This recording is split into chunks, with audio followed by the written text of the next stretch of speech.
Obi-Wan slices off Anakin's legs, and I'm like, Annie, are you okay? Are you okay? Are you okay, Annie? Can you link me Can I link you the trusted the sources? words? Yes. I can do the thing. Doing the math on that whole thing, do you guys realize that Anakin Skywalker was 45 when he died? Yeah. Which is weird because I'm 45 and I'm thinking, well, shit. He lived a good long full life. He fought a couple wars. He crushed rebellions. He killed many a Padawan. Like 45 is a good age to go, right? Got married, Yeah. had kids, killed his wife, almost killed his son. Tried to kill his daughter. It was a good life. Did he really try? No, he didn't. He didn't try to kill his daughter. He just set her up for torture. Yep. By a probe droid. Details. But hey, what are you going to do? Killed his best friend. Oh, yeah. Yeah. It's a shame. Spent half his life in a suit with asthma. I'd spend half my life in a suit. What kind of suit? With tux and all the good stuff. Oh. That's the kind of suit that I would. Fancy. See, look, considering the theme of today's episodes, I'm totally kitted out for the setup for it. Oh my god. Oh man, there were some. Without going into details until we get past the spoiler alert, there were some fulfilling moments based on our predictions from the season. There were some unexpected moments, which is always welcome. We had predictions? Yeah, we did. And Oh. we'll talk about how some of our predictions came close to true. Okay. So I like hearing when predictions come true or close.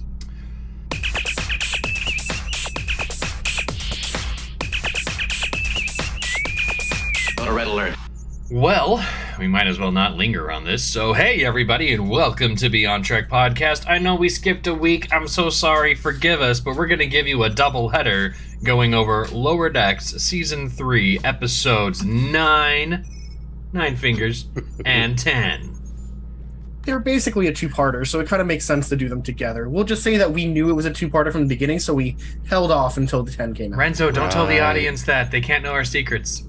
Oh, and Big J's going to do what he does and forget to hit the backup record button. Recording in progress. So when you hear that big recording in progress, now you know, yeah. Hey, boo-boo. I'm out of practice. Smarter than the average bear. And, so, step one, spoiler alert. Spoiler alert. Spoiler alert. Spoiler alert. And step two, Renzo, give us the recap. So the episode starts, and we are informed via Captain Freeman's log that while the Cerritos' mission of second contact are never considered a top priority, everything will change once the captain's new swing-by follow-up initiative is finally put into place. The senior staff meet in the conference room, where Admiral Buenamigo explains that if this is their first swing-by to Ornara, a planet that Picard first made contact with 17 years ago, goes well, then Captain Freeman's initiative will be implemented over the entire California class. Captain Freeman assures him everything will go well, but he's sending a reporter with a holo imager just in case. Enraged, Captain Freeman sends all of her senior staff to make sure that everything is as perfect as possible before they arrive at Ornara. The reporter arrives in Shuttle Bay as Ransom and Freeman walk down the corridor discussing the Ornarans. They were addicted to Felicium, and when Picard cut them off from their exploitative sister planet Brekka, he just left them. Freeman is discouraged, but Ransom reminds them that they could provide much-needed aid. Right as he says this, Mariner walks by, covered in blueberry filling, having just finished practicing for this year's pie eating contest.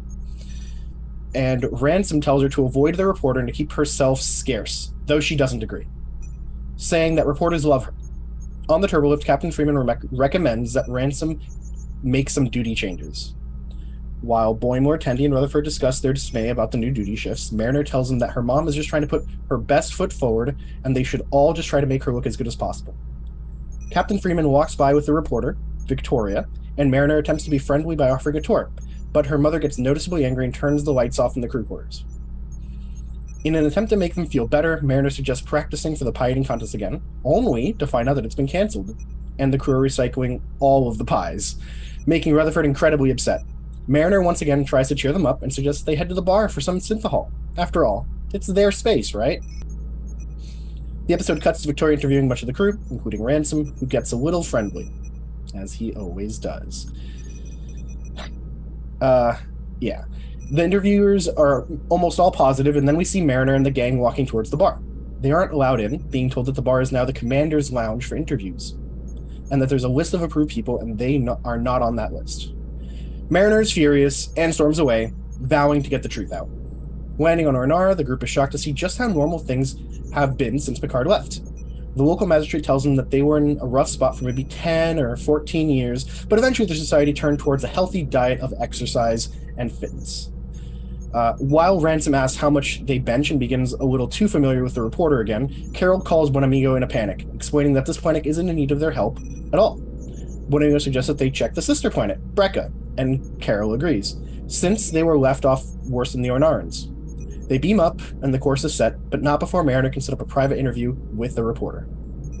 In the captain's quarters, Victoria explains how badly she has been told the ship was run, criticizing the captain and calling her crew silly, among other things. The captain is enraged and calls Mariner to her office, but Mariner doesn't seem to understand why everyone is so angry at her. She can barely finish a sentence in the entire conversation, with her mother continuing to cut her off. Her mother then drops a bomb. She is sending Mariner to Starbase 80, and even Ransom seems surprised, as she says that she doesn't even know if she can call Mariner her daughter anymore. Mariner leaves, and the entire crew scorns her and criticizes her on the way out. Even Jennifer gets angry with her and gives her back her candle from the salon. Mariner starts going crazy, wondering what the hell is going on, but eventually leads her gang, stating that this is what always happens and that goodbyes are best avoided. Boimler sets a course for Brecca as Starbase 80 shuttle warps into the distance. The captain, reporter, and senior staff all beam down to Brecca while Miglimo calls his Mima so that she can see her boy being the captain. When they arrive on the planet, no one is there, and it seems deserted. Ransom tries to convince the reporter that this is successful and Starfleet will be needed here, and the team splits up to try and find some people. Ransom finds someone, but she is phasered and vaporized by a Breen soldier, and Ransom is able to warn the team in time for an emergency transport off the planet. They get onto the bridge and cut Mima off before assessing the situation further. There are Breen ships closing in fast, and it looks like the Cerritos is going to be toast. Eventually, the ship is disabled enough that the Breen start to begin to board the ship, and Shax takes the crew with phasers and reminds them that the Breen will not take prisoners. Just in time, Boimler sees a Starfleet signature coming towards them, and the ship that comes to their aid manages to destroy the 3 Breen ships and save the Cerritos. Captain Freeman hails the ship, but to no avail. It appears that the ship is entirely unmanned. Buonamigo is put through and explains that the ship is part of the new Texas class, the first fully remote Starfleet ship. These ships are then declassified, and Buonamigo tells the reporter to ask any questions she'd like. We then cut to Victoria's expose, and the interviews we thought were positive in the beginning of the episode turned out to be the interviews that made the Cerritos look terrible, and the only good opinions of the ship came from Mariner, who called the crew her found family. Captain Freeman realizes her mistake and tries to contact Mariner, but to no avail, as she has turned in her badge and uniform and resigned from Starfleet. We then see Mariner on a new ship in a new outfit with Petra Aberdeen, the freelance archaeologist from the job fair. They set a course together to go dig up an ancient mummy, and the ship warps out of sight. So, Wow. there is a lot that went on in this episode. There is so much. The whole Freeman actually stuck to her word and kicked Mariner off the ship, just assuming that Mariner was the troublemaker as intended. Mariner had that coming. Ugh. She's had that coming for a while. I mean, it's very much a boy who cried wolf situation. Mariner has been the problem so many times that have been overlooked, forgiven, that just the next problem comes along and it's automatically assumed that Mariner is the one, and poof, you're out. Yeah. So the thing that I wanted to point out most about this episode is it reminds me a ton of 2 specific Babylon 5 episodes. In both of those episodes, they're about a reporter that isn't really welcome on the station, who is reporting on the things going on and digs into things a bit too much and comes out of it with what could be a spun or propaganda piece, right? The Illusion of Truth and Now for a Word. Both these episodes deal with the idea of a reporter in a military situation not understanding everything that's going on and reporting partial information. In one of these, it's pretty much earnest. The reporter just reports what they saw. Makes some bad conclusions, but just reports what they saw. In the second one, the reporter is specifically trying to make the station look bad. And that's the vibe I got from this episode. Victoria in this episode was looking for problems and then happy to report them. I don't know if this was, Admiral Buenamigo's plan, make the California class look bad. Based just on this episode, it's not clear, but that was the implication I was getting from it. I definitely agree with you, Renzo. This seemed to be the first thing is make the California class look bad to the public. And so that way you discredit the whole class and its mission. And what's Remember, the Cerritos is California class royalty, right? They're the rock stars of the California class. And if the rock stars are this shitty, how bad must the rest of the fleet be, right? Absolutely. Yeah. And it's funny that you bring up the thing from Babylon 5, and this is just coincidental side piece. I've been doing a rewatch of Battlestar Galactica 2004, and about several days back was the episode where, the day in a life or whatever of the the Galactica was shown, and it's kind of had an attempt to be a smear campaign as well, which is interesting that whenever you put the media on a military, well, let me backtrack that. Wouldn't say military, but on any kind of installation of science and let's go ahead and throw in military organization. It just seems like they're digging for something to make it look seedy or shady or bad. So that's just what journalists do. No, I don't think that's what's happening generally, right? Because like I said, there were 2 different episodes in B5 that dealt with this, right? Yep. In one, the reporter truly was just uncovering things as she found them. She wasn't trying to make hay of anything. She asked questions and was not given answers, which leaves her in a position where she's got to come up with something, right? So that makes sense. That's a realistic, earnest reporter just trying to get the word out, right, about things that could be of the public interest. The second one episode that I mentioned is the one where she's like, anything she found, she was trying to spin it to make them look like traitors or monsters, essentially. People trying to cut up the human empire and at the expense of our suffering and dignity, right? Okay, so you can do it both ways, but I think B5 showed us that both ways can happen, and I would say that most Star Trek presentations are more utopian than Babylon 5, so I would expect that most reporters in the Federation News Network or whatever are not going to be trying to spin things, which is why this one case is why it's a bit weird. Even the image that's shown for the expose itself, FNN presents Starfleet's shame, a Victoria News expose, right, is so overly dramatic, right? Yeah. Right? It's clear that she's outside of the norm. So I don't think that it's going to be every reporter's going to want to do this to a Starfleet ship.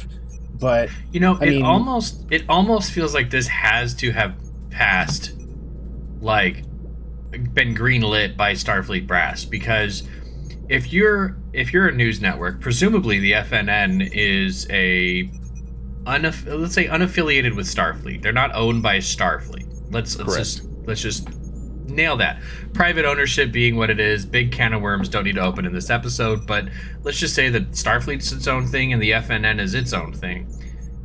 If an NNN journalist ever wants to be invited back on a Starfleet vessel, this is not the report you run. Unless the brass approved it. Everyone else. Mm-hmm. Unless the brass approved it. So I'd grant you most of that, right? But the one thing I would say is Starfleet tends to be radically transparent, right? Yes. The fact that people outside of Starfleet knew about the bluegill parasites infestation of Starfleet Command means that they tell information that real world militaries would never share, right? Or the fact that changelings could look like anyone, no way a modern day military would tell that to their populace. It would cause a panic. But Starfleet and the Federation told everyone. I think that if an FNN reporter roasted Starfleet and did so for a valid reason without making shit up, Starfleet would invite them back. Be like, okay, you found us our problems. Thank you. Help us find more. Well, not with a Badmiral in charge. Not with a Badmiral in charge. Fair. But in this episode, we don't know that he's a Badmiral yet, so don't spoil ahead. Yeah, well, I mean, you did mention that you said that. Well, that's why I was saying, right? Like, it Who almost seems knows? like he twisted things, but we knows? can't know for sure. It's yet. true. It's true. But you're right. There's Um, been a trope of like sci-fi episodes in various shows that do like the reporter thing, and usually they kind of paint the reporter in a bad light, which I'm kind of not a fan of. But Well, I hear what you're saying there, and I think that this is probably the reason why, is because if you're going to do a story, some expose or whatever it is, it doesn't make I was going to say it doesn't make the news, or it's not really interesting if there's not a good angle, a good hook. And this is the thing, is you go into it and you kind of have a general idea of what you want and what you want to do with the story. And as you go along with doing the interviews, talking to people, et cetera, it kind of starts making itself some more. Things change as you go through, because when you walk in, you might say you might have an idea of what you want or what you want to do, but then let the people you're talking to create that story. And I think what happens is even though you have this story, there's in my opinion, a natural inclination of media to find and point to something that is interesting. interesting. Something Yes. spicy. Yeah. Right. Interesting, spicy, something scandalous or whatever. I mean, you want to get your views, you want to get your clicks. I don't know if they still do ratings in the 24th century or whatever it is, but you want people to watch. You want them to be there, you want them to watch. So of course you got to do something with it. Yeah. I'm with you, right? Like, so if you look at like Harry Potter, right? Like the Tatler is just a tabloid of crap, right? And they report bullshit and falseness just to get readers or viewers to it, right? Yeah. But there's also the Daily Prophet, which up until the takeover of the Ministry of Magic by the Death Eaters was mostly truthful. It's still published like the government line, but it was mostly truthful, right? We see the same thing in other sources, right? I don't see a good reason to suspect that like FNN's people generally are going to be chasing ratings, because I mean, they're probably chasing success in the sense that I found something big, something that is going to change policy, something that's going to make the fleet or the world, the Federation safer. That's probably what they're looking for. And if that does mean that this Starfleet captain that did some fucked up shit gets knocked down a peg or three, that's probably for the best, right? Like that's the point of an independent press. Is there even any competition? It doesn't seem I'm like sure there there's... is. Well, so remember Jake Sisko, right? He was writing for more than one publisher. If there's more than one publisher, I can imagine that there's more than one reporter or reporting news network. Okay. You're right. I just thought of it. It seemed to be this is probably the equivalent to the BBC, right? The BBC is not the only news station in the UK, but it's the biggest one. It's the official one, but it's not even the most monetarily successful, right? Right. Probably something similar. Now, I did want to point out one cool thing about those two B5 episodes I mentioned before. One of my best friends from high school went to Columbia for journalism school after high school. Like that was like her life's fucking mission was to become a reporter, right? She goes to journalism school in Columbia. Columbia is in the university, not the country. And she actually calls me a good 6 months into her first semester being like, Renzo, they're making me watch 2 episodes of some sci-fi show and I don't understand what's going on. These are the episodes. Can you tell me why I'm watching this crap? I'm like, oh, well, what 2 episodes? And she tells me the names of the 2 that I just listed. She's doing a class about yellow journalism, about the history of yellow journalism and its impact, right? And their professor was apparently just a big Babylon 5 fan and made them watch these 2 episodes to show them how motivated journalism can cause problems. And she just wanted some background and understanding of the show so that she could understand the episodes. And in the end, she liked the episodes, but like the fact that a journalism school, a very reputable one, decides to be like, hey, look, here's what it looks like, is pretty telling that those are good representations. Hey, Renzo, for those of us audience, listeners, viewers like me, what is yellow journalism? Yellow journalism is when you spin stories. It's what we call fake news nowadays, right? The term itself is much older. It goes back to like the early 1900s, where William Randolph Hearst, a magnate who owned many newspapers, bear with me a sec. This is going to become beyond history for a second. Owned a bunch of newspapers, and he's essentially the reason that we got into the Spanish-American War. Like he twisted stories around. He made things sound worse. He essentially had his reporters make stuff up to push us into war, and he succeeded. And that's what essentially yellow journalism was. I think you're a Cylon. I do not, dude. Something about you is just not natural. I have a good memory sometimes. But what? Again, all I have to say is Rosebud. Yes. Sorry. Whatever. No, anyways, just never apologize for that. Like, that was wild. Like, we're like, hey, what's yellow journalism? You gave a cool definition. You're like, here's the history of yellow journalism. I'm just like, where did that come from? This is amazing. Think of it as journalism that changes and that uses sensationalism with like a political motivation, right? Man. For the audience, if you remember BuzzFeed like 10 years ago, where they were just constantly publishing crap articles about 10 reasons you need to be outraged by fluffy squirrels. Like, that is what I blame for the current state of affairs, because that got so much engagement that clickbait is terrible. Everybody else was just like, wow, they're getting all the engagement. Let's do that too. 10 reasons why. I don't want to talk about the Pelosi's. I'm sorry. Right. Moving on. So the reporter aspect I thought was a really cool plot line. I liked how they did that. I thought that the entire concept of the swing by was really cool, because that's something we have a problem with in all of Star Trek. We did this cool thing on this cool planet, and we're never going to hear from them again. Sorry. Mm-hmm. I would like to hear more about these planets that Picard, Sisko, and Janeway and Kirk have all visited. Archer too. Like, they're nearby planets in many cases.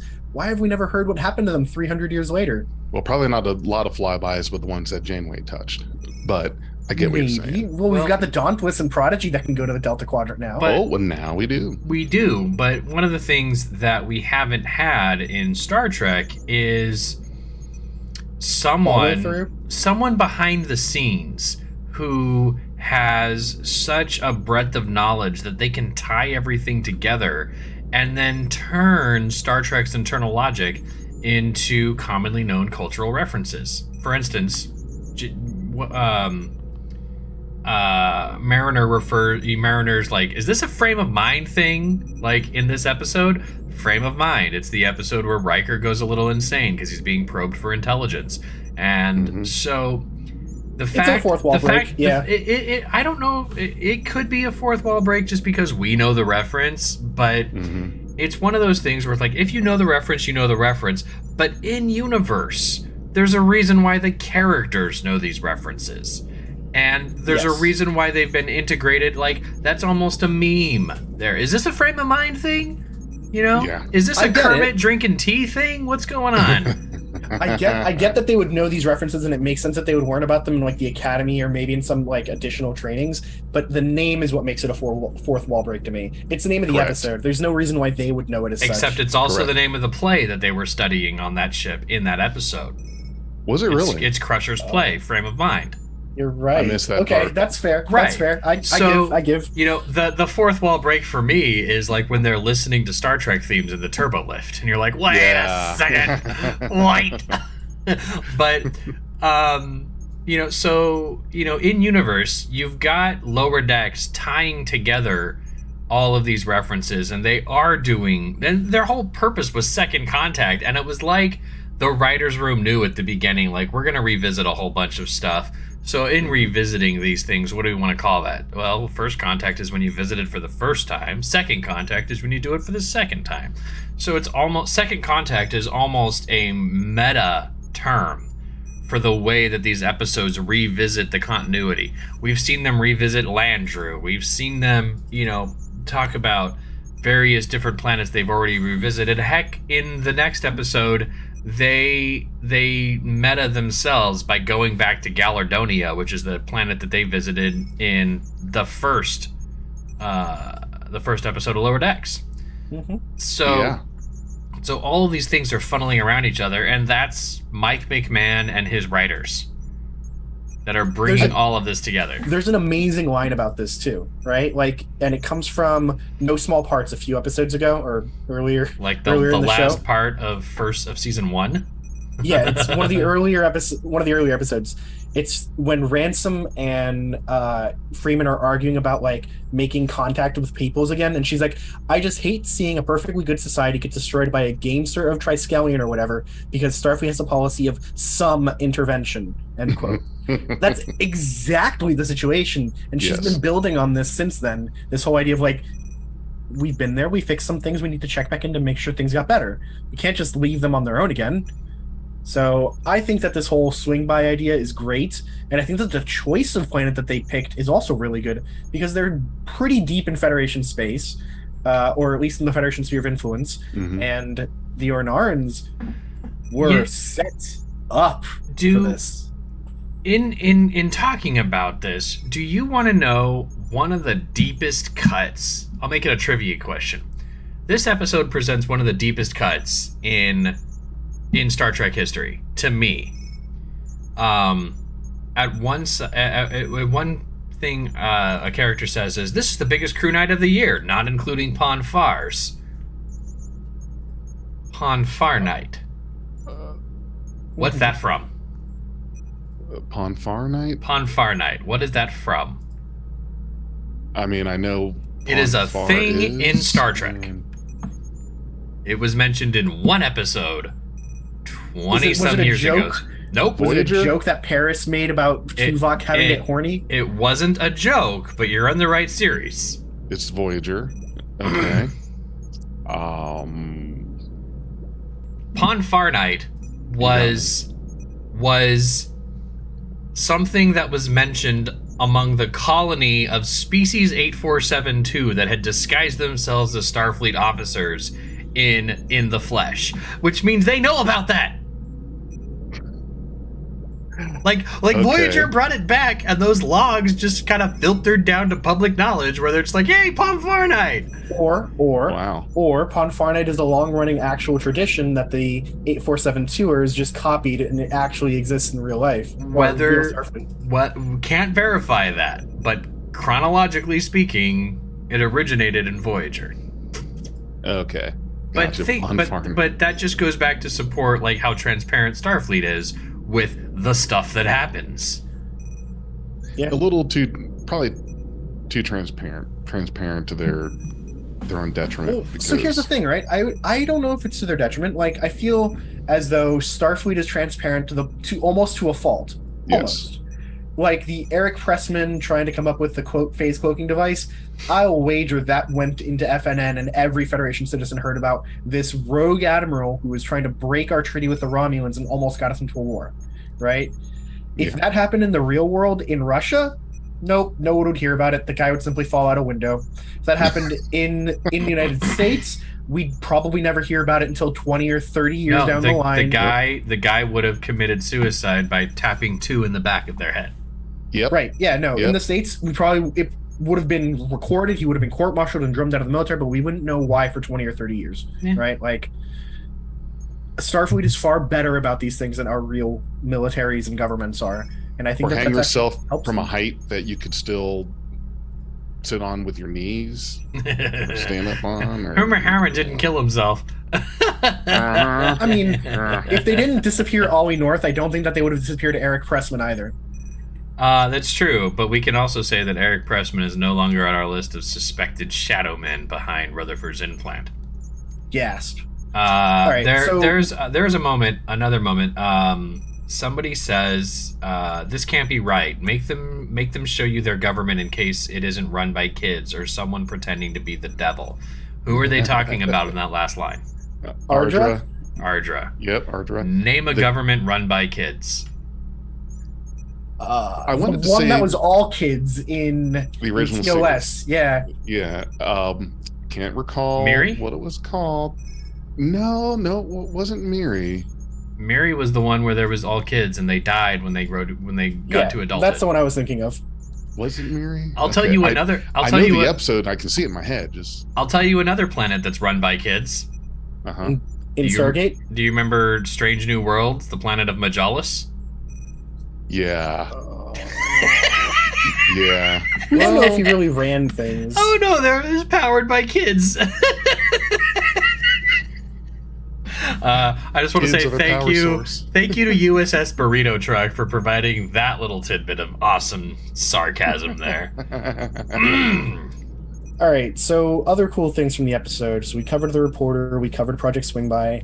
Oh, what about the actual state of the Ornarans and Breccians? So that obviously is a callback to the TNG episode Symbiosis, which aired in 1987. It also featured one of the last performances of the actor who played David Marcus Yes. before he passed away from Merritt Buttrick. Merrick Buttrick, right? So yeah, that's actually a highly contested episode. People talk about that a lot. Picard just broke up this drug addiction thing, stopped the shipments, but didn't bother to do any kind of withdrawal campaign to help the Ornarans recover from their generations long addiction. Not his job. Not his job. That's exactly why there's a second contact and swing by. Well, there wasn't the But swing there by wasn't until at the this episode, time. though. How do we know there wasn't at the time? Well, there wasn't Because- a swing by at the time because There this was some episode kind of follow-up. There had to established be. that this was a swing by. And They- this they- episode Oh, they also weren't- establishes they never went back. It's been 17 that's years. Go right. check on that. They So never even touched it. if we can hand wave that there might be some kind of second contact or even a possible follow-up in the last 17 years, didn't happen on Brekka, didn't happen on Ornara. So this exception stands out. And what we get is a little bit of closure for the fan arguments that are like, wow, Picard, you just went and disrupted a whole drug train and then left all the addicts to die, because that was the assumption running for the last 35 years. It was only 10 to 14 years of absolute chaos and civil war. It's fine. Well, that was the whole case that Khan made, was that SETI Alpha 6 exploded and put SETI Alpha 5 into ruin. And when they were there, it was the Australia of that planet. It was It was livable. pretty happening. You could do something there, but it was going to be On hard. CT Alpha 5, there was life. Right. And Khan made that comment was Admiral Kirk never thought to check on our progress. So that just shows you that Starfleet, at least the way it's depicted, has this habit of when Not we do checking the in. thing, right. When we do the thing, you're just on to the next thing. And we don't check in or follow up on anything that we've done. Right there with you on that one. And I'd actually argue that that's probably a function of just how many planets and how many stars and how many missions every ship has to do. And there's only so many ships and crews, right? Like if we estimate that Starfleet's like 10,000 ships, maybe 20,000, somewhere in that neighborhood, Yeah. there are millions of stars that need to be visited and checked in on, right? So it's a stretch. It's a real stretch to go to someplace twice So, Well, without I a would think, reason. I would think that high-end augment convict would be deserving of at least a patrol cruiser to come by. Think of it this way: the man has no way of getting off the planet. They removed the engines from his DY-100 before they crashed it onto SETI Alpha 5, Mhm. and there were only like 40 people. They can't rebuild a civilization with You 40 know, people. if So- if anybody is going to start a mining operation to refine materials and build transistors and stuff like that, it would be Khan and his like 40 people. Yeah. Yes, but time. It takes time. hmm So I don't know. I don't fault Kirk for not sending a ship to go, base Delta Zero it from space. It's fine. You don't have to glass the planet just because Khan's there. Do you think, okay, I know we're segueing, but do you think that was a protective measure? Like, maybe Kirk didn't tell anybody in the intervening years. It only became public knowledge after the Wrath of Khan that Khan actually existed. But think about, like, in our universe, the Prime universe, we don't really know what the impact is of mentioning Khan's name. We know Noonien Soong, or not Noonien Soong, but the Soongs were kind of involved in that whole thing based on Picard season 2. And we know in the Kelvin verse, Khan expects to be well known. I am Khan, and everyone's like, who? But in Right. our universe, would that have caused a panic? And is that why Kirk never told anybody?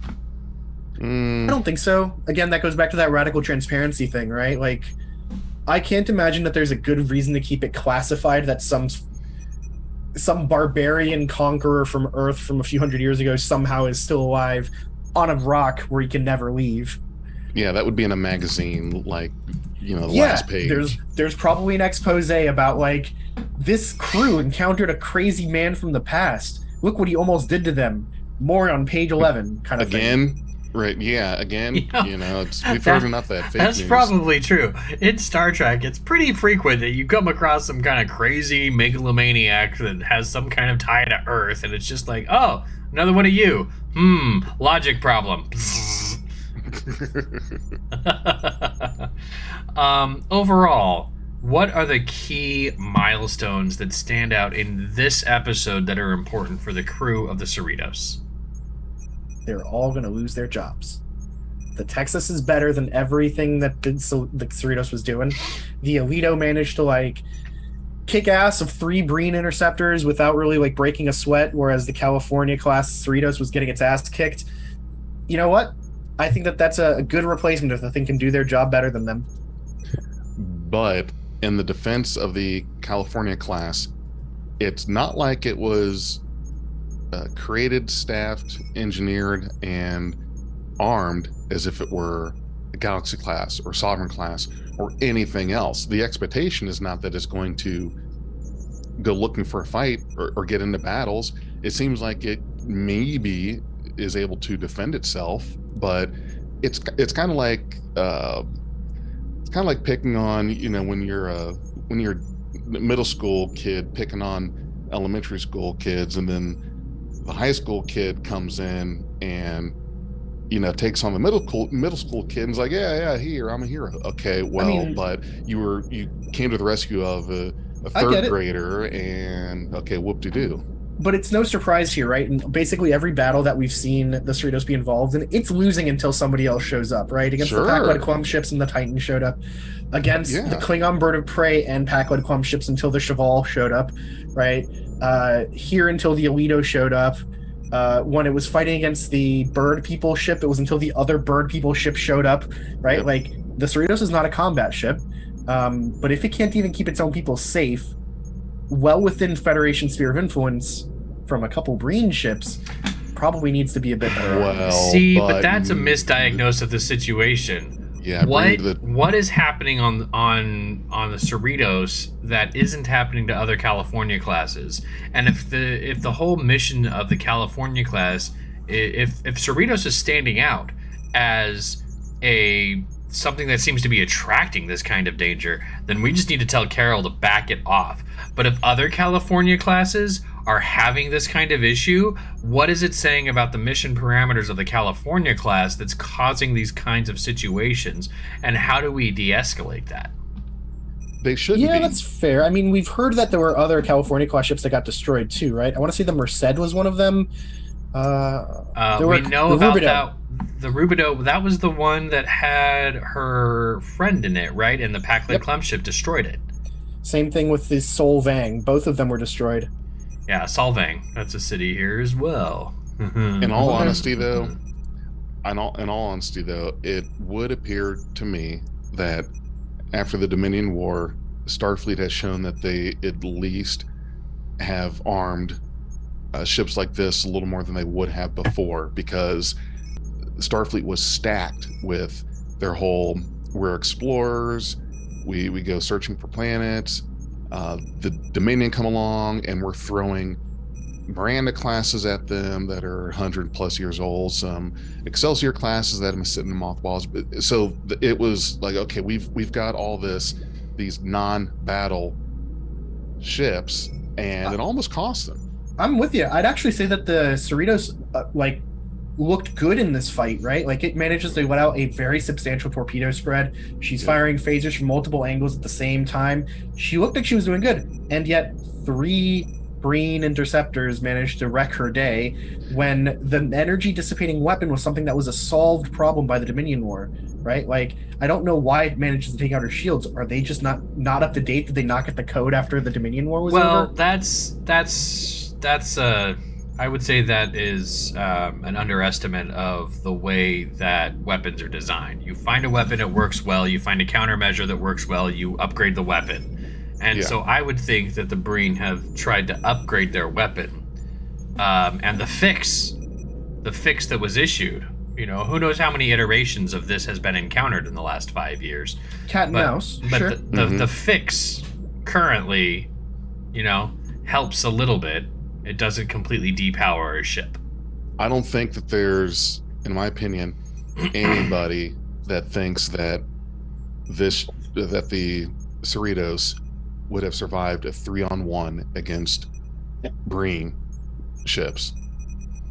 I mean, Defiant would have- The Defiant. I was just thinking about that. Like, the Defiant against 3 Breen ships would have been hard.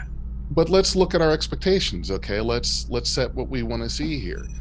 A bird of prey is capable of taking down a Galaxy-class ship. An old bird of prey, defective, can take down a Galaxy-class starship. When they have we a want mole to aboard. on the inside. But we want a California-class to tank 3 Breen interceptors? If the Breen had Forget insight, about if the Breen knew the Cerritos' shield amplitude, they'd be done.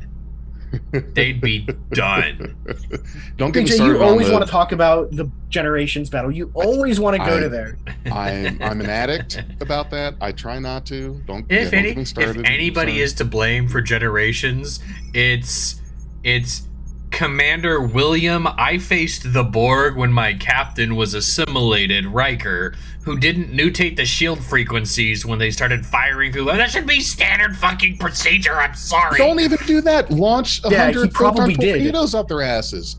He Or some probably did phasers. rotate shield frequencies, but Geordi's still staring at the screen and still sends them the data. They just change it again.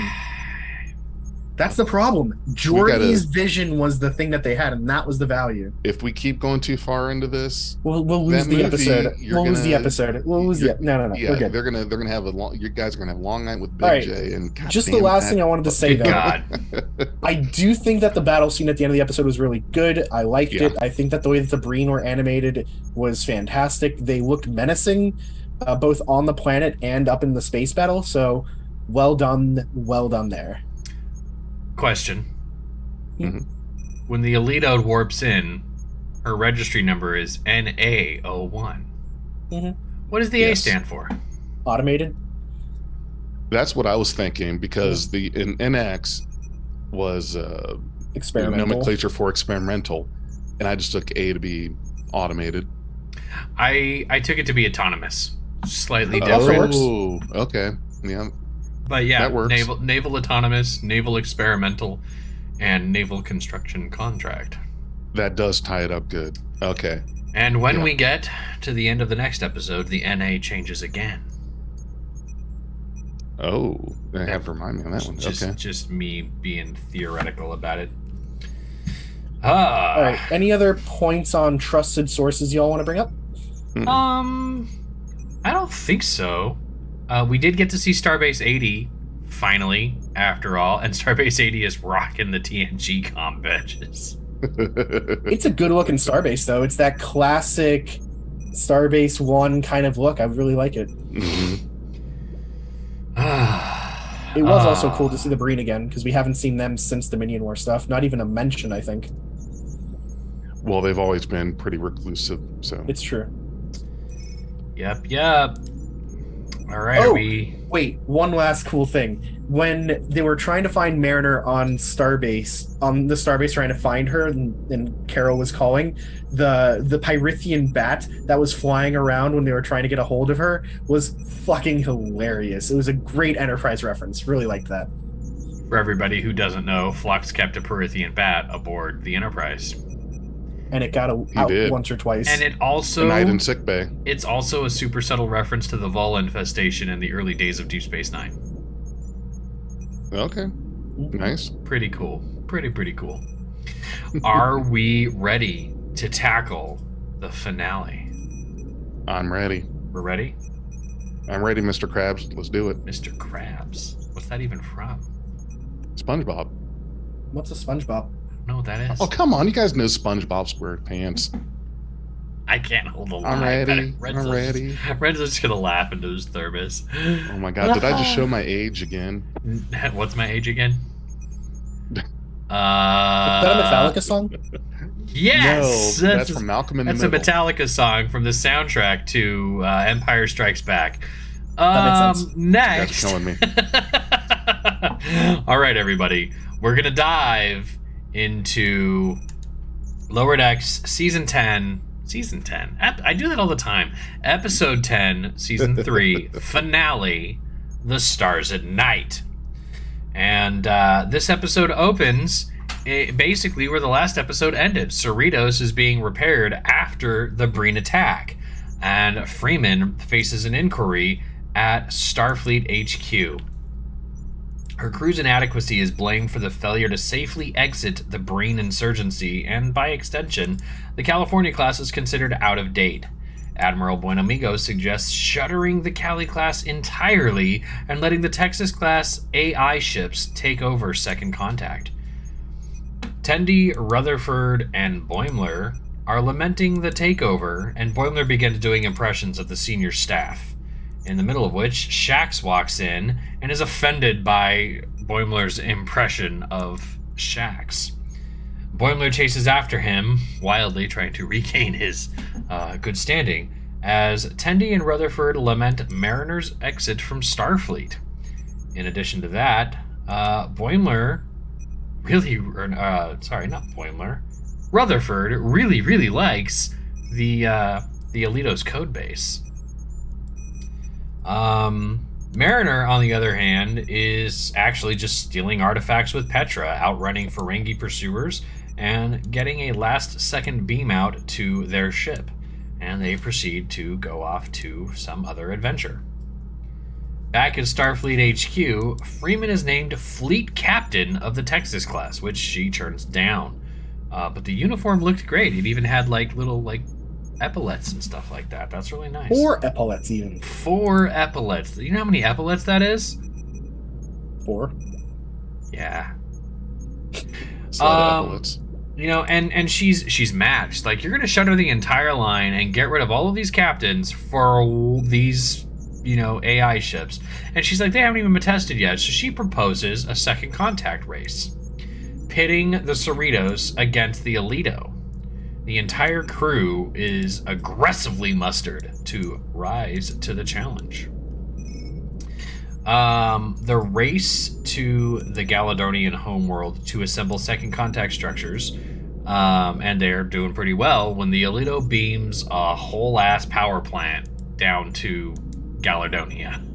That's when they notice that the Alito class has the ability to beam down entire prefabricated structures.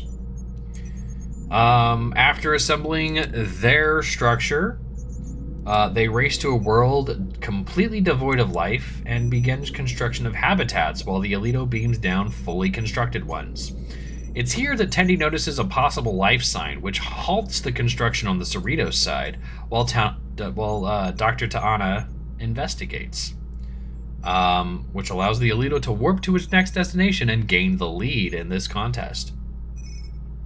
Upon confirmation that the life sign isn't sentient and was in fact a sensor error, Cerritos completes its habitat construction and advances. And I really love the way that Dr. Ta'ana is like, yeah, it fucks with the tricorders all the time. I'm like, oh, wow, okay. Better to be safe than sorry. Yeah, pretty much.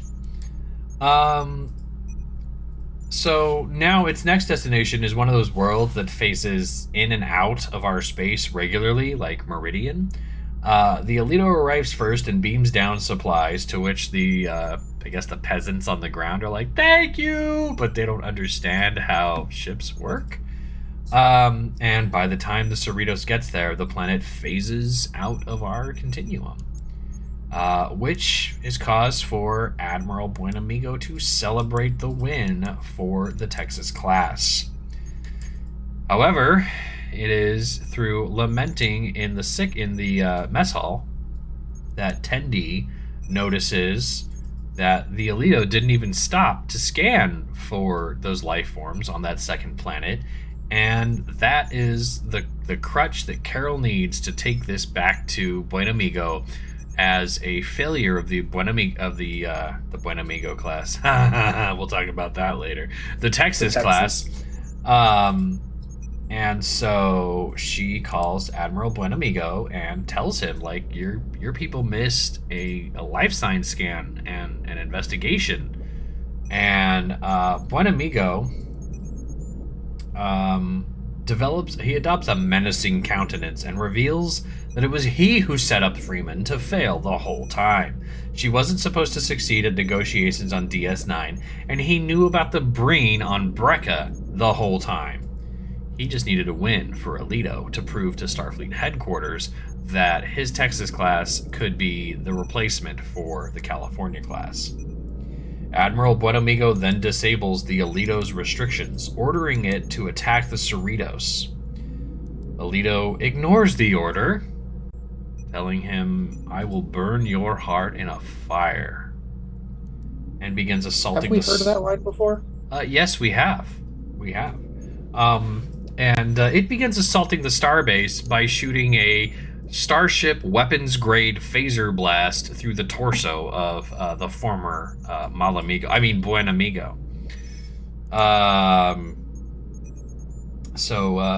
Goodbye, Badmiral. Of course, his name was Les Buenamigo, so I guess he really was not such a good guy after all. I'll wait. I'll wait, he says. It's during this moment that Rutherford recognizes the code base and why he likes it so much. It's his, and he used it to make Badgie, and its emotional subroutines are unstable. Flash to Quailor. Is it Quailor 3? Yep. Mariner acts too tired to help Petra sell their hard-won Klingon artifact. But when Petra leaves the ship, Mariner jumps up to dig into her files and see who's funding the whole operation. Petra returns prematurely, having forgotten something, and sees Mariner. She tells Mariner, "Go ahead, do your digging," and we'll find out that our favorite admiral, who's never going to be a badmiral, I hope, Captain Admiral Picard, emphasis on Captain Admiral Picard, he's actually behind the whole thing. He has got a huge endowment that's funding the Archaeological Society that Petra works for. And Mariner's kind of disappointed. She's like, geez, I was hoping it was, something bad and nefarious. But then she admits, I really was maybe just looking for something that would send me back to Starfleet. And that's when Petra shows her that the Texas-class vessels, all three of them having been activated, are now assaulting the starbase. This is Douglas Station. This is the base starbase for the Cerritos and the California class in the sector. Mariner immediately springs to action and somehow convinces Petra, as a former Starfleet officer on the USS Victory, to come along, and she reluctantly agrees. The Cerritos tries to draw the ships away from the starbase with a ruse. They have the ship's true creator, Rutherford, and he will destroy them if they don't pull off their attack. I did kind of forget to say that, the Van Sitters showed up as a Sovereign-class starship, tried to stop this attack, and got pummeled by the Texas class. So this is where the audience learns, wait, that ship's like the Enterprise, and it got pummeled, and the Cerritos is trying to help? Oh, we're screwed now.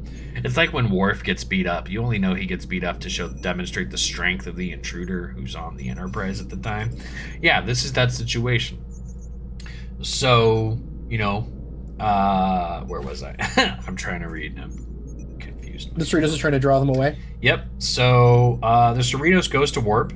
The Texas-class ships are closing, and they beg Billups for more power, which they get, which allows the Cerritos to pull a lead.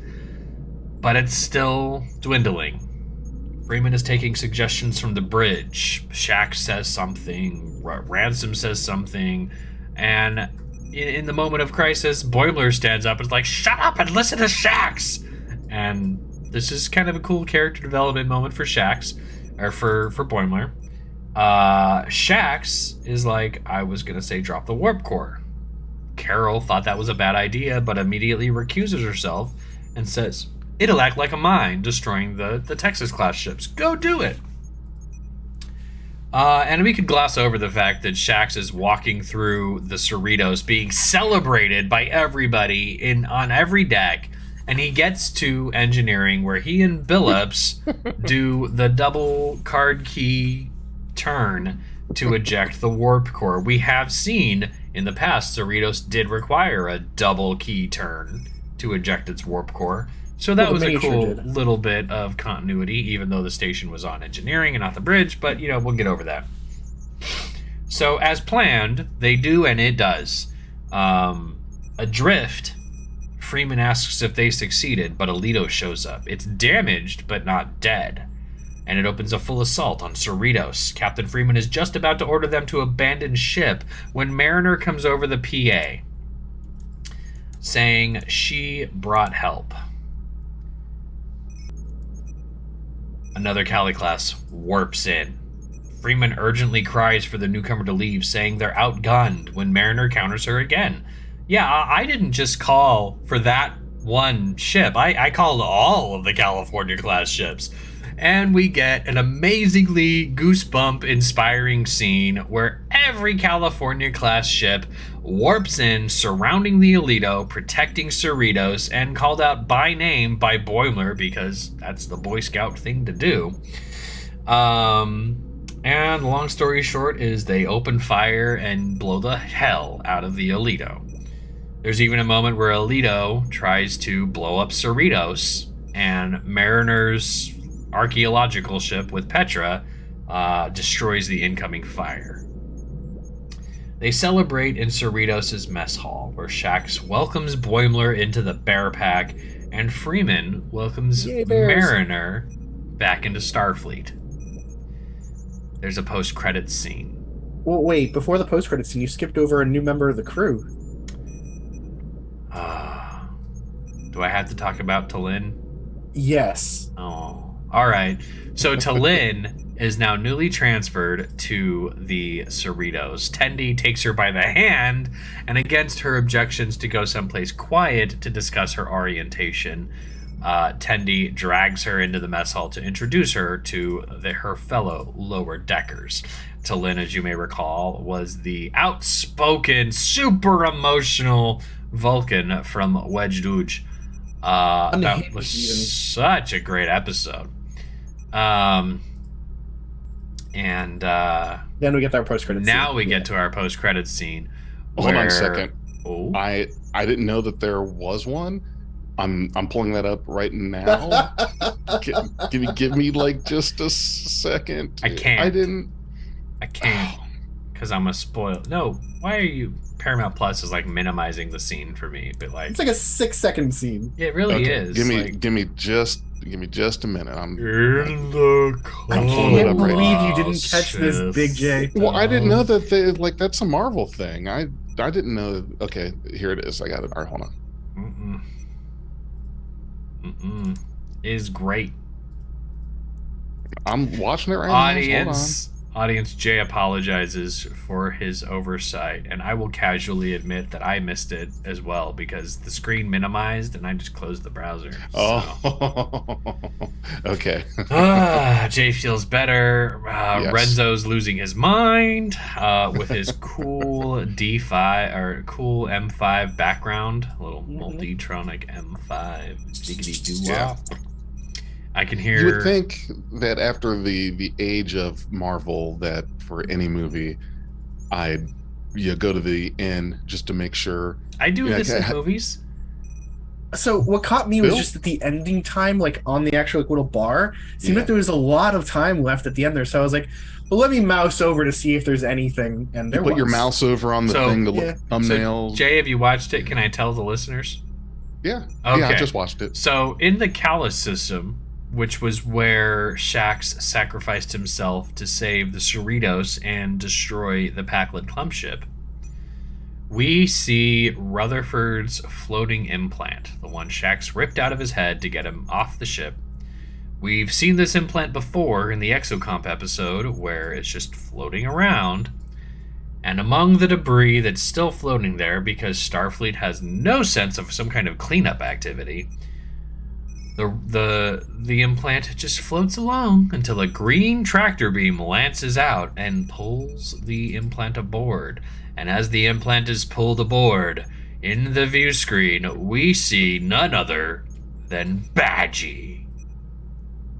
Dun, dun, dun. Dun dun dun.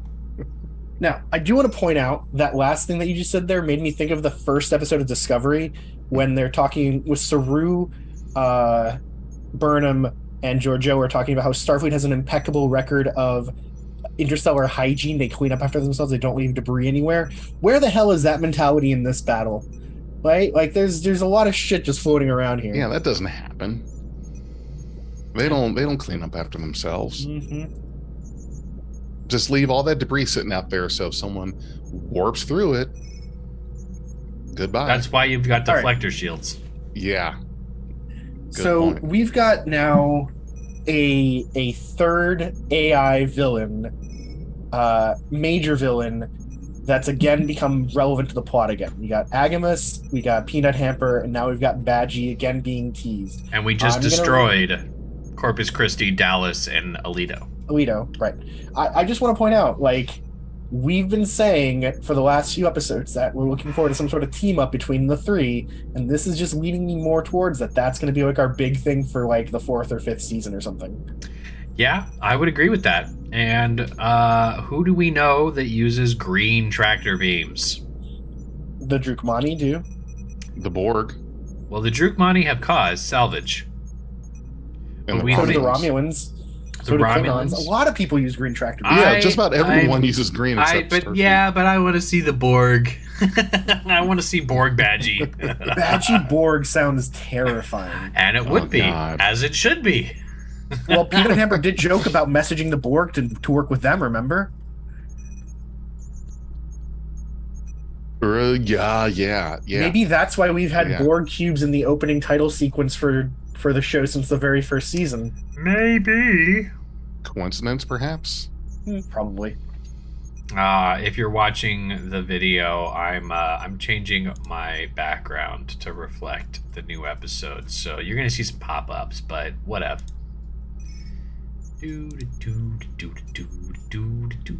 You've been watching Doug? That is my default go-to when I am like busy noise. That's still a thing? Yeah. Doug, Skeeter, Patty Mayonnaise. So, about this episode, I thought that the attack on Starbase or Douglas Starbase was phenomenal, right? Like, it shows that 3 heavily armed starships that are under its shield barrier can wreck face on a starbase, right? They're not destroying it quickly. It's going to take them quite some time, but they are killing thousands of people in the process. And the starbase itself, because they were so close to it, has no good way to fight back against them. Very realistic, big fan, looked awesome. I'm the only person who could possibly override it got glassed. He was the first to go. Yep. Admiral Malamigo. If you don't speak Spanish, that means bad friend. Instead of buen amigo, which means good friend. What's your beef now?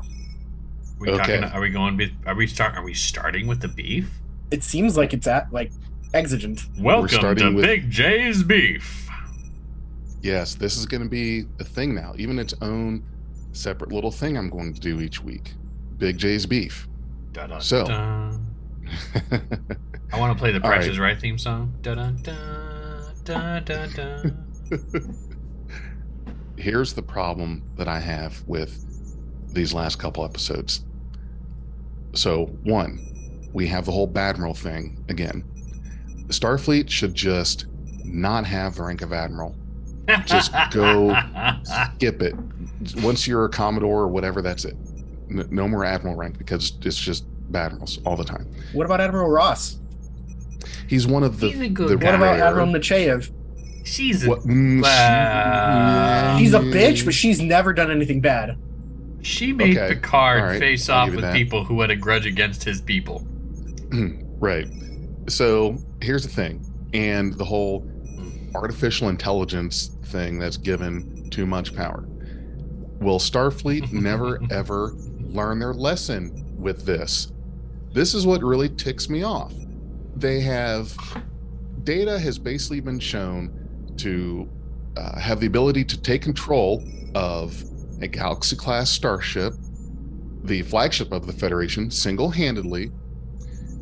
You had the M5 long while back that went RE and seriously damaged some Constitution class ships, which at the time, those were the Cadillacs of Starfleet. You have, well, I won't name all of them. I don't want to name all of them, but basically... We don't have all day. Exactly. We don't have all day. Starfleet and AI do not mix. Every time they try it, it goes bad. It goes cataclysmic. You had a ship that had to go fracking 950 years into the future because of AI going bad to get away. But, however, let's not learn our lesson from this, from any of these experiences. Let's continue down this path of we're going to just frickin' create Skynet and have our AI turn against us every damn time. So now you put it in the capability of a type of ship that's designed to kick someone's ass. We're not talking about automating an Oberth class. Okay, I might give you some of that.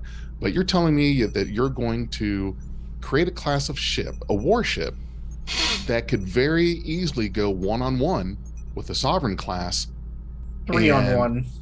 Okay, yes, it went 3-on-1, but I would think that, you know, even one-on-one shouldn't be a contest, but looked like it would hold its own pretty well. You don't put AI in control of that when your history of artificial intelligence in Starfleet is really not that good. Now, and let's jump ahead about exactly, we have examples all over. Now, when is the destruction of Utopia Planitia, 4 years the from burning now. of Mars? Okay, so in 4 years from now. So I think it's 4, right, Dag? I thought you said 40, and I was like, what? No, 4. 4. Yeah. So in 4 years, we're going to see another case of, yet again, that lesson will not be learned, because in 4 years, you're going to have synth basically destroy one of the planets in our damn solar system. Dag, you got some vegetables put on the side of my beef. I got some counter beef, sir. Oh, you got some counter beef. Okay, well, what's the opposite of beef? I love that you are giving humans in the 23rd and 24th centuries the credit to learn from their mistakes over a century. But the smallpox vaccine was patented less than 100 years ago, and here we are in the middle of a big old vaccines are evil from the people who got the benefit of the damn vaccine 60 years ago. Yep. Expecting people to learn from their mistakes in an environment where that mistake is never challenged will always breed a segment of society that doesn't believe it was ever useful ever. And I'm Buen gonna settle Amigo into fell a into that Battlestar trap. Galactic argument on this. I'm gonna settle into a Battlestar Galactic argument on this one, Big J. Yep. Everything Where that you has going? happened before will happen again. Yes. Every time we think we figured out, wait, AIs are bad. Okay, we won't do that for a while. Hey, I figured out this new way that will make it so that AIs will be fine. Yep. Ends the same way. Makes sense for humans. Every time we find some chemical that we think is going to be toxic and useless, we find a way to make it useful somehow in the future, right? Like a lot of antibiotics that are being experimented on now were originally discredited because they were just too potent and could kill the host. Well, now we can microdose them better, so they don't kill you, but they kill the things that are living inside of you, right? Eventually, Starfleet will figure out a way to live with AIs. It's just going to take a bunch of deaths, and that's okay because that's how evolution happens. I do agree with you. Yes, I get the idea that it's going to continue to happen, that we're not going to learn our lesson. The problem that I have with it is putting these things in proximity of possible takeover or possession of something that you don't want to go wrong. And by that, I mean your shipyard, a ship that you basically design as a kick-ass, well, it's not a battle cruiser. I mean, it's a scout ship, but interceptor. You're taking these "we're not going to learn our lesson" instances, and you're putting them in these dangerous. Well, if this were to go wrong, it's going to go wrong big. It's not going to just be a little glitch. Let's think about that though, right? Let's fail spectacularly instead of a little bit. Admiral Buenamigo had been working on this for at least like a decade, right? Like this was a not short-term plan, and he wasn't doing it alone. It's not like he was the only guy involved, but it certainly wasn't with Starfleet Command's knowledge, because they didn't seem to know what was going on until he like unveiled things based on that meeting. They didn't seem to. I don't want to jump this conspiracy. Okay, Mr. Conspiracy Theory. I'm just saying. What's next? The Dominion War never happened. The Starfleet did Wolf 359. It was an inside job. No, not that bad. I'm just saying, point is, right? Point I'm trying to get to, though, is just, if this wasn't like it was some massive shipbuilding effort, all three ships were in one starbase, and the starbase was controlled by the one admiral that we know is involved in this, right? Okay, as far as them being overpowered and outgunned, they're brand new. They fire some kind of torpedo that splits into 6 sub-munitions, which is real fucking neat, right? Mm-hmm. Very cool. The Sovereign class at this point is like 10 years old. It's not expected to be the Top Gun battleship forever, right? It's between. Yeah, I think you're about right. Yeah, it's about 10 between first contact and now. So the Sovereign class was commissioned in 2372. It's officially 2381, so it's only been 9 years. Oh, I'm sorry. I exaggerated by 1. Mea culpa, sir. I'm not trying to judge you for that. I'm just pointing it out. Yeah, so 9 years, right? That's 9 years of technological advancement that the Sovereign class has not kept up with that the Alito or the Texas class might have. So it makes sense that it's going to be a bit underwhelming compared to them. And it was a 3-on-1, right? So the Van Sitters was not expected to be able to win this easily. 1-on-1 fights in Star Trek are deadly enough. 3-on-1s are almost always losing to our position. Look at the Odyssey against the 3 Jem'Hadar ships, right? Like, it got fucking smoked. Yep, so, no contest there. Well, and it got smoked as an example of this ain't your daddy's Star Trek. Yeah. Yes. You're not just going to come out here and explore. It's not going to be that easy. Mm-hmm. So here's the other part. Here's your second helping of beef. This whole trope of a starbase can be surprise attacked, essentially, and the response time for any backup is still like this. Have we not, this is back to not learning lessons, did we not learn our lesson when Starfleet headquarters got its ass kicked by a surprise attack from the Breen, not even capable of cloaking? They just the Breen up do into cloak. the neighborhood. The Breen do the cloak. Breen ship's cloak? Yeah. Okay, I've never seen it, never heard that, but that's beside the point. Basically, Starfleet Command itself got his ass handed to them. Starfleet ships were finally able to get there and handle it. It was like a suicide mission for the Breen. We get it. You would think that after an attack like that you would not leave a starbase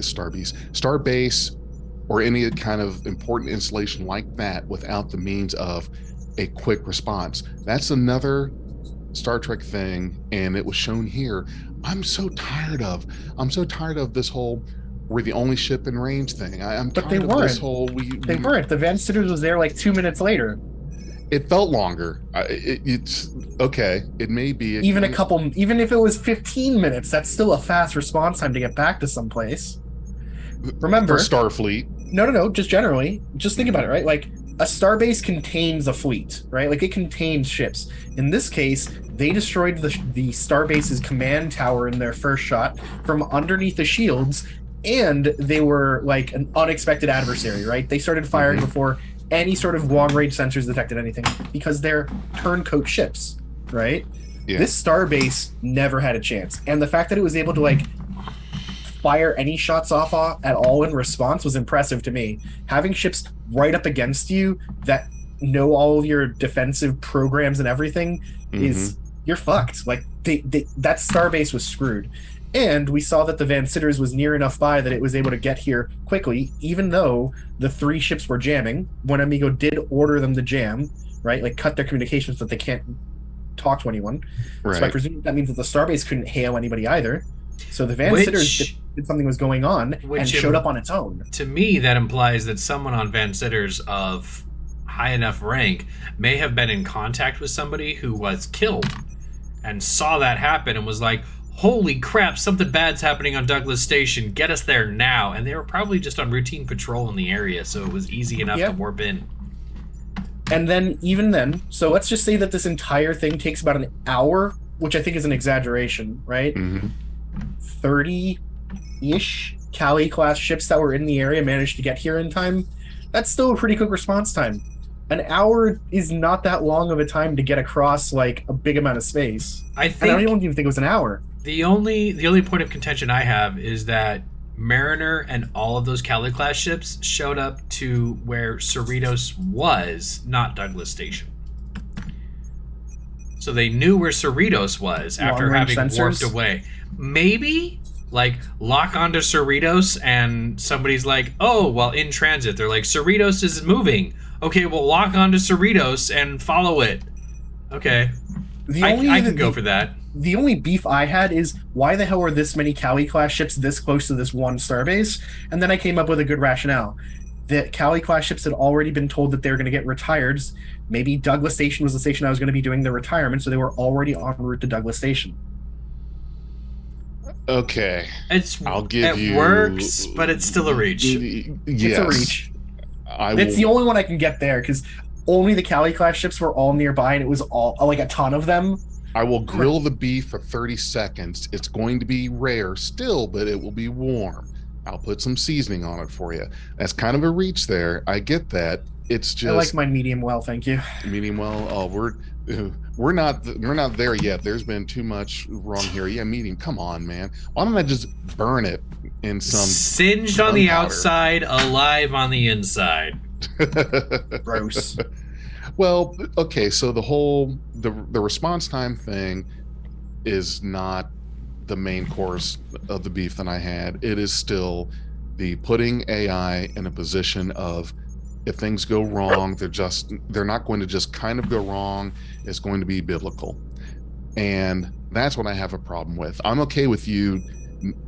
Basically, if you're going to show that you're just not going to learn your lesson, or you're going to keep trying, then at least don't do this. Don't automate a nuclear submarine when your history of AI has always been,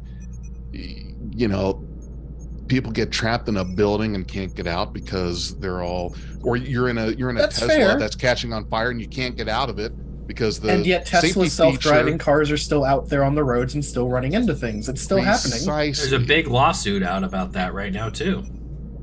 Yeah. And yet Tesla's still the most valued car manufacturer in the world. Right. So humans don't learn, Big J. Nope, we don't. We're too stubborn, and we want to try and make it work. And we have short memories, and when it doesn't actively affect us, we are more likely to discount new information. That is correct. That is negative information. So that was it. We can close the deli. That was my beef. We don't need to close the deli. We just need to shutter it. You can go on lunch.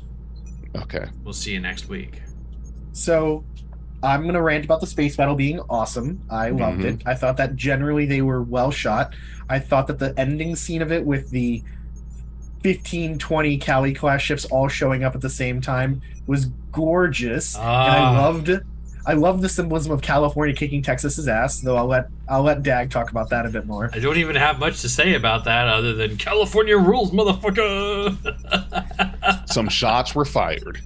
Shots fired and roasted on an open fire. Wait, we're not there yet. Renzo, keep going. Well, no, I'm just a big fan of how they presented the battles too, right? Like they didn't make it seem like it was a factor of inexperience, right? Like the Cerritos wasn't able to keep up just because their crew was incompetent or something. No, everybody's doing their best, everybody's doing their job. It's just they were outmatched. the AI is faster, the ship is better, the ship is newer, so this is just the reality. And then they found a way to win. Ejecting the warp core is not something that a logical brain or a logical system cooks up, but Shaxx thought of it. Especially while at warp. Yeah. Like that's gonna stress those things that do the inertial stress. dampeners. Thank you. I never remember that function. I never remember it. It's a made-up technology. They hardly work. Can we anyway? Can I'm we talk surprised about that the warp core ejection system worked. That's the first time. I was like, wow, it worked for the first time. God, Holy imagine shit. how just sad Shaxx would be. Finally gets his solution, and warp core ejection system is offline. I would weep for so him as well. in the spirit of talking about how people don't learn, Mm-hmm. the display for the Texas class is the M5. This is from The Ultimate Computer. It's an original series episode in which Dr. Richard Daystrom, for whom the freaking institute that now harvests AI, apparently, is named after. Yep. Dr. Richard Daystrom developed the M5 computer to replace the human equation on starships. And Captain Kirk said, well, let's do some drills. Let's do some fake fights. And so they do that, and the M5 is like, nah, I'm just gonna destroy you. And the M5 goes haywire, and it's up to Kirk and the Enterprise to stop that. This episode is almost a complete parallel, where we have an overambitious Starfleet officer who has access to this AI. Carol challenges it to a race, and the AI happens to win by overlooking the human aspect. And when Buen Amigo gets his ambitions in a knot, he disables the Alito, which kills him, and then proceeds to wipe out a lot of people on the starbase, a Sovereign-class ship, and almost one Cali-class cruiser.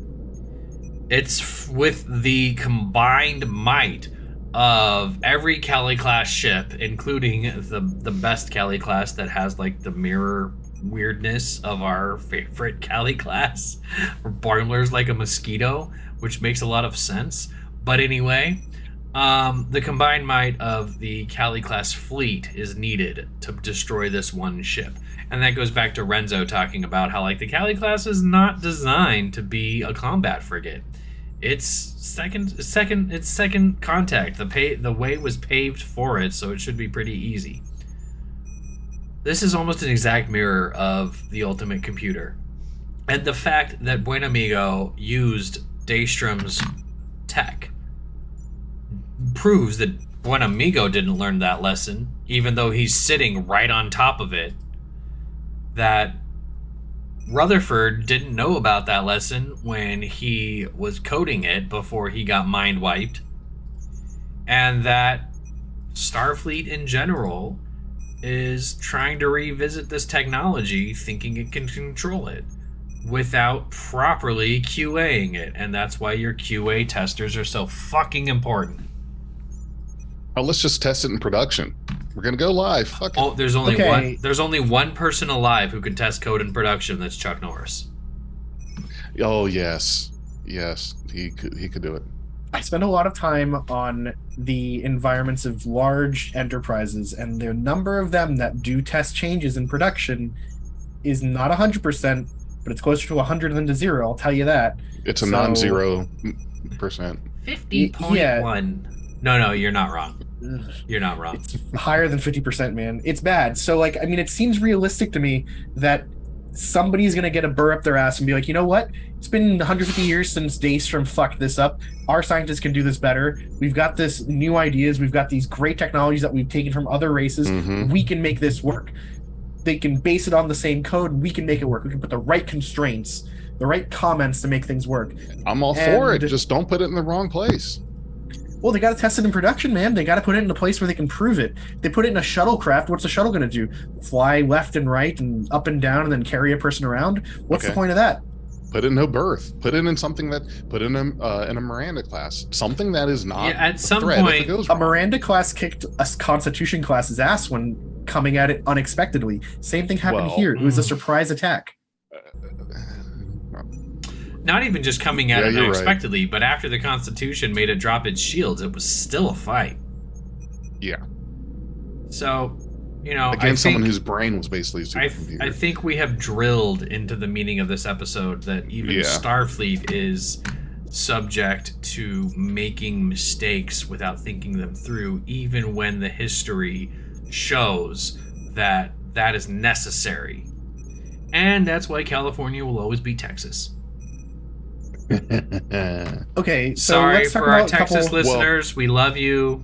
I've got no horse all in that two race. of you or one. Oh my God, yeah, that's probably true. So If let's you're talk from about anything Texas else. and you're listening, comment that I'm from Texas. And if you're mad about what I said, hit me up on Twitter at TrekNexus and we'll talk about it. Other things in this episode that were pretty cool.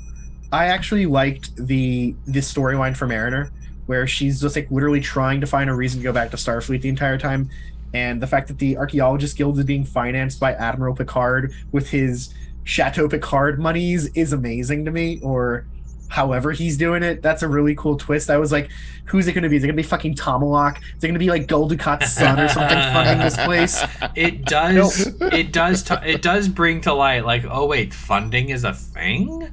So what is the form this funding is taking? We're in a post. I don't want to get into that discussion, but They're not working only inside question Federation is there. space. Yeah. They're working outside of Federation space, so there's going to be a funding issue. Yeah, for sure. that's true. Okay, We got a Latinum reserve. true. I bet you Picard is loaded. Excuse me so for making all this noise. Oh, it's from all his wine profits. Yeah, of course. And you're right. That's a good point. Is post scarcity is just a Federation thing, or the other governments and organizations are like, okay, it works great for you. All right, piss off. This is our thing. And I bet you it's probably not even. I mean, is it universally used or a concept in the Federation? I would think that it's probably a thing in all the core worlds. Maybe at like new colonies there might be some scarcity still, but that's about it. But it's not like a requirement to join the Federation. Is you have to now Never been said. Adopt. Okay, yeah. Yep, Dag. I have a question. Did you guys detect the absolute subtle roasting of Star Trek Picard Season 2? No. Give me a hint. The absolute roasting. Petra talks about something that Picard likes more than Mariner. Wine. His dog. Brown pots. Mummies.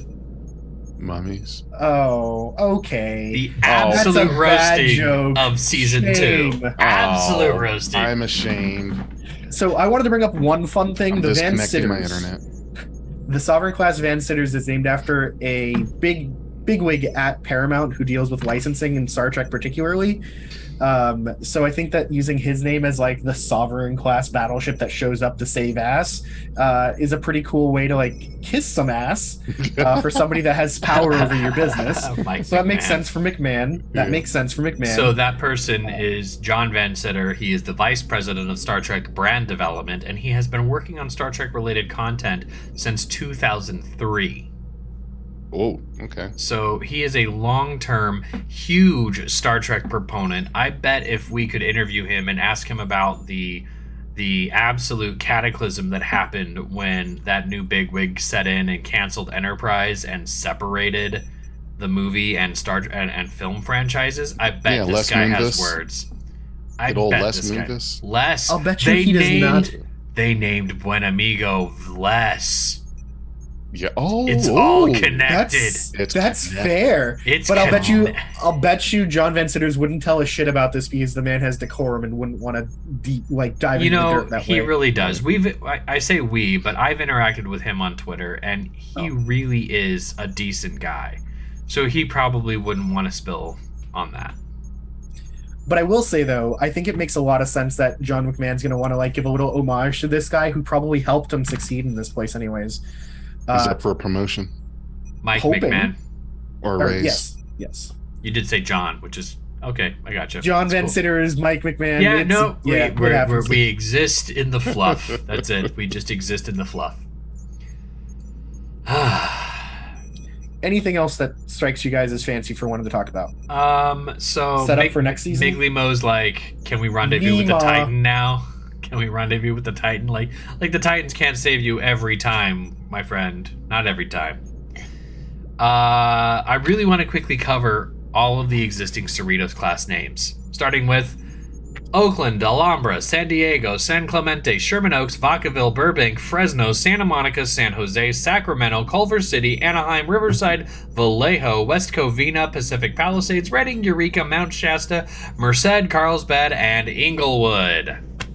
I love that Boimler was just like ranting them off as they went. Yeah. I like that a lot. And my favorite, of course, is the Alhambra that has our suspicious pseudo mirrors of our crew. But the fact that they brought back everybody that we've ever seen on a Cali class ship who hasn't been destroyed. Yeah. They brought back the voice actors for those people to reprise in whatever 3 or 4 lines they might have had. They animated those characters. They didn't forget about the universe that they built for the Cali class, which is pretty awesome. Yeah. I was a little sad we didn't see the USS Archimedes again. I was hoping that it would show up too as being like the one non-Cali class that joins the fray. The Archimedes was a what class? Obina. Oh, right. That's the class that they saved in the last Last season. episode of season 2. Yeah. I think it would not have added any value to the point that they were, or at least to the Sonia spectacle they were Gomez. setting up. I know. Yeah, but I I kind of side with Jay in the sense that like this was a moment for the Cali class to shine, and bringing the Obina in, while cool and a neat reference, and maybe even a cool callback to the beginning of the season where Carol was arrested for blowing up Hackland Planet. I appreciate that they let the Cali class shine here. That's fair. I agree with you there. It would have been the parsley on your dish. You don't eat it. It just kind of looks okay, but it's not part of it. You can eat the parsley, Big J. You can, but I mean, So it's garnish. a note about Talin. Mhm. She's wearing provisional officer pips. I would wager she didn't go through the academy and she just transferred from rank. Same way we see like provisional officers from other, non-Starfleet militaries transfer into Starfleet. Like Kira was given a provisional rank of commander near the Yeah, end there. but she of- actually had pips when she was in the underground on Cardassia. She did. Yeah, she had commander. She pips. had Commander Pips because she needed to show up there with the full force of the Federation and not some kind of provisional bullshit. Correct. Talin is wearing provisional officer Pips, which to me makes me feel like the Vulcan ships are not a part of Starfleet. They're not. They might be a part of like another like a Vulcan specific fleet. Well, But here's I the was thing. just sort of under the impression that like all ships in the Federation kind of defaulted to Starfleet. No, I wouldn't No, expect so. I'd no. expect that every major world has its own like local defense force. They can choose to have more than that if they want, but the Federation-wide force is Starfleet. Yes. So, and I can't remember when we talked about this, but this was something that on one of our reviews that I spent a lot of time on, is that in the early days of the Federation, you still had some individualism with Earth ships, Andorian ships, Vulcan, And Tellarite, and Tellarite. And then what happened was there was this effort put towards let's take this, because we all have our specialty in this part of shipbuilding.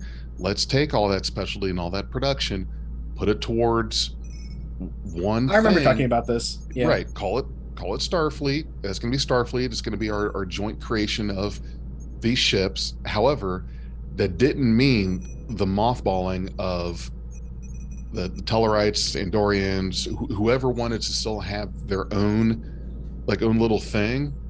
They still have that. They can still have that. It's just Starfleet is the main military and exploration There's more to it than branch that, of the actually. Federation. In the books, they actually covered this in pretty great detail in like the early Federation books with Archer. Mhm. So when the 4 militaries were merged into Starfleet, right? It Mhm. wasn't all 4. So like 20% of the Vulcan fleet remained under Vulcan control. The other 80% was put into Starfleet for being research and science vessels. The Yep. same thing was true of the Andorians, except they were made border defense vessels. The same thing was true of the Tellarites. Their ships were made logistics and support vessels, and of the Earth ships, all of them were put in. Yeah. They did Mhm. not keep an independent force. They just Mhm. put in them all. And they were made specifically explorers. So I have 2 observations about this episode that are just, fun facts, really. One is the conference room in the beginning of the episode in Starfleet headquarters is literally a mirror of the conference room ST6. from Star Trek 6, right Yeah. down to the desk lights. Looked good. But number 2, a little more subtle and quite relevant. In the TOS episode, The Ultimate Computer, in which the M5 is introduced, Commodore Wesley refers to Kirk as Captain Dunsel. That word Dunsel is also the earliest known real-life usage of that word to describe an object which serves no useful purpose. Rutherford uses the same word to bait Alito. So just in the whole mirroring of that episode with this, everything that's happened before will happen again. I don't recall that Dunsel thing. I didn't know that Dunsel was a Oh. made-up word for Star Trek, to be honest, but I Hey. knew what it meant. There you go. Did you notice that Buenamigo had a Texan flag in his background in his office? I did. His whole office was Mhm. made out like Carol's, just like Texas, like Texas strong.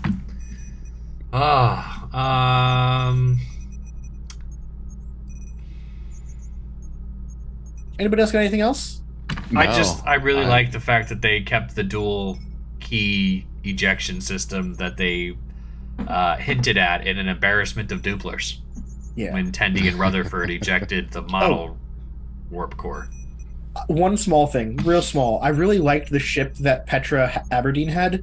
The fact that it had one nacelle, was asymmetrical, looked awesome, and it looked to be made out of the center portion of the Starfleet mission scout ship from Insurrection. I thought was awesome. Mhm. I thought that was a cool, neat little ship. I thought Yeah, I'm really excited to see more on this. I thought it was as cool as it was to see the double key turning to eject the warp core. I just think it's odd because the thing hardly ever works at all. The one time it does, you don't want to have 2 people have to be there to activate it. You want to take advantage of the fact that the damn thing works. That's bonus right there. It might be a class it's not specific thing. It's not offline. It might be a class specific thing because we've seen that one person can eject it in Insurrection. Like Geordi just did it. He didn't ask for permission. He just had done it already by the They time were he got kind of permission. talking about it. They were Yeah, hinting. but he just fucking did it alone. But yeah, so it's probably just a Cali class thing. Like it just requires 2 officers to do it for some reason. Yeah. So right. there is another really cool fun fact that I haven't brought up yet. And the reason I haven't brought it up yet is because I'm trying to remember. Okay, I got it. I'm good. The voice actor for Admiral Buenamigo is a man named Carlos Alazraqui. Now, if the name Alazraqui sounds familiar to any of our listeners, I can tell from the video of this recording that my co-hosts are like, I don't understand this name. Alazraqui is the name of another Star Trek actress.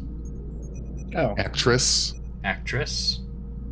It's the voice of Rok-Tahk in Star Trek Prodigy. Oh. Carlos Alazraqui's daughter, Riley, is the voice of Rok-Tahk. So that's Interesting. just another Trek connection between the two. small world. Star Trek Yes. Prodigy has just started airing the second half of its first season on Paramount Plus. And our currently absent co-host, but awesomely cool person, Suzanne, will be joining us to do a Prodigy episode based on the episode that just aired. sometime this week, so look forward to that. Also look forward to whatever beef Big J cooks up in the next week or so. Mm-hmm. I got my chef hat on. For all intents and purposes, Star Trek Lower Decks is now on hiatus until season 4 comes around, probably at the same time next year, if we're given any sense of consistency in these 3 seasons we have had. After Star Trek Prodigy... Notably, 4th season was already confirmed, so it's not like we're waiting to know if a 4th season is going to happen. I wasn't trying to tell the audience that, like, oh yeah, there's no more. You don't have a cliffhanger like that, and then do what you did. So Prodigy is what we're going to be going through next. After Prodigy, maybe some Discovery. After that, maybe some Picard. I don't really know what the shakeup is there. We do know Strange New World Season 2 is out there somewhere doing cool things, and there will be a Strange New Worlds Lower Decks crossover in which Mariner and Boimler will appear as their live-action selves, which is great because they really actually look like themselves, on Blue the hair Enterprise. Purple. Okay. Purple hair. He talks about having purple hair dye. Yeah, so thank you so much for listening to this double episode of Lower Decks Review for the finale. We're looking forward to Badgie's return, or at least I know I am. But in the end of all things, being here with us today, thank you so much for going boldly with Beyond Trek Podcast. Hey everybody, I just wanted to give a quick shout out to our Patreon and Anchor supporters. To S. Tam and Nora Hickson, thank you so much for being a part of Beyond Trek Podcast. We are Beyond Trek Podcast. Lower your inhibitions and surrender your years. We will add inspirational and hilarious Trek content to your day. Your attention will adapt to subscribe to us. Resistance is futile.